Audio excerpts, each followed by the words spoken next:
La situazione meteorologica, l'afflusso di correnti fresche da nord garantisce un ulteriore abbassamento delle temperature sulla nostra regione, ma soprattutto tempo complessivamente stabile. Invece da giovedì la situazione meteo sembra dover peggiorare.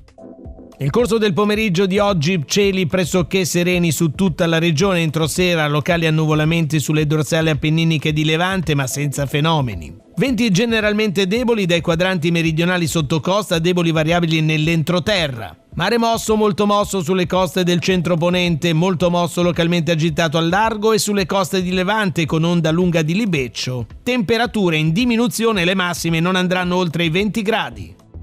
Per domani, martedì 28 ottobre, la Limet prevede l'aumento della nuvolosità sulle coste del centro-ponente a partire dalle prime ore del mattino. Cieli parzialmente o localmente molto nuvolosi tra il pomeriggio e la serata sul settore centrale, ma senza fenomeni. Locali schiarite potranno fare la loro comparsa con maggiore frequenza sullo Spezzino e sull'Imperiese. Venti deboli dai quadranti meridionali tra mattinata e primo pomeriggio, rinforzi moderati da est e sud-est tra pomeriggio e sera sul Golfo di Genova e sui crinali appenninici, con mare poco mosso, localmente mosso a ponente. Generalmente mosso sul centro-levante al largo, infine le temperature che saranno stazionarie nei valori minimi, in aumento quelli massimi sui versanti padani.